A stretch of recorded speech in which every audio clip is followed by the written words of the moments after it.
So they got the digital or AI tool to help you and forgot you as the customer.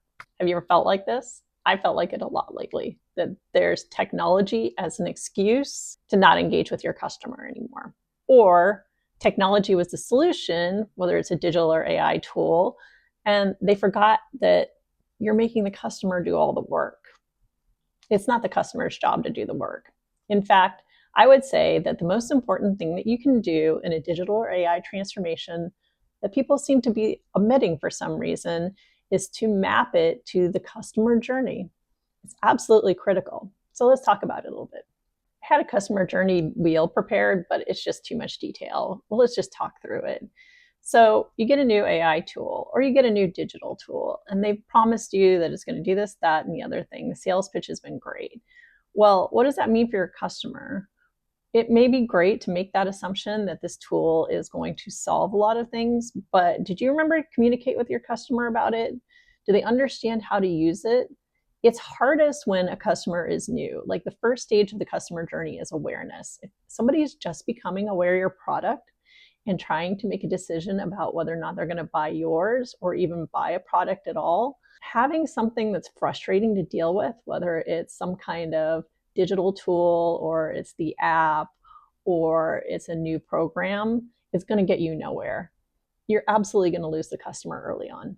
So you need to make sure that the customer understands how to use it and that you have good communication at the same time you're talking about your product, because it's one and the same to them. At the next point of consideration, you can actually lose a customer because you have a digital tool that's frustrating to them.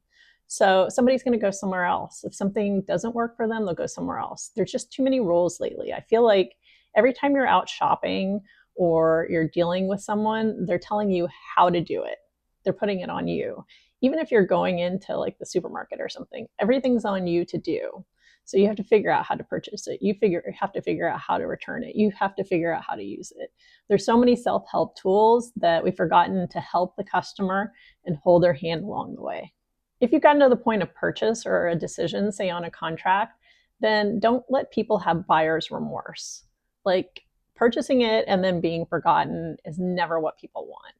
And assuming that all your tools and all your digital stuff and all your technology is just going to magically help your customer along the way is complete misnomer. Like KPIs and dashboards will only get you so far. There's the personal aspect. People want to not regret their decision. So they're looking for every reason to accept that they made a good decision, and you need to give that to them in person. No digital tools. Make sure your digital tools work, but communicate. I'd say the next stage, loyal retention, is one that everybody's forgetting about. It seems like everything's towards growth and new customers, and a lot of digital tools are geared towards new growth and customers. Discover this market, marketing, do this, do that. Well, what's your retention like? Because you'll spend 8 times as much trying to get a customer back. That loyal customer will spend more money than a new customer ever will. You don't want to lose people along the way. And if you've had a major transformation and all of a sudden some kind of technology is frustrating, you'll start to lose people because they'll just start to shop other places. So, or a client, for example, if you have clients that are onboarding. So remember that you need to hold your client's hand.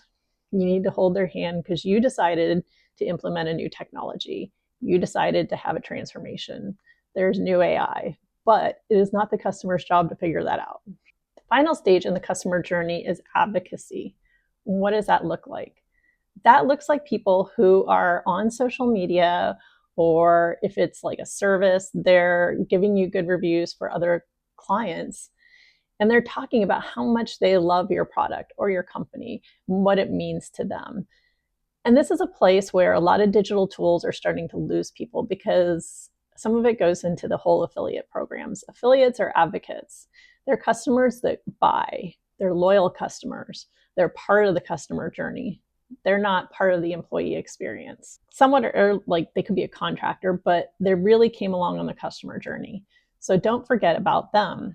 Any digital tool that you implement needs to work for your advocates. If you don't have advocates, you're going to go back to square one.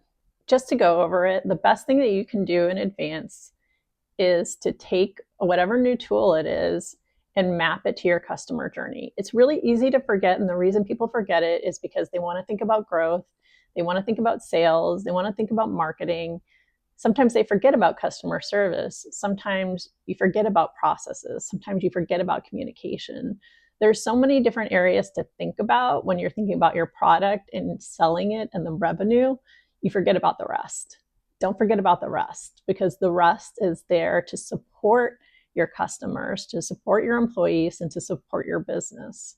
And so if you're just focused on one thing, make sure you bring somebody in, like a consultant, or hire someone who can help you think through it and get out of your head, so that you're delivering to your customer, that you keep them, because we don't want to keep doing the work.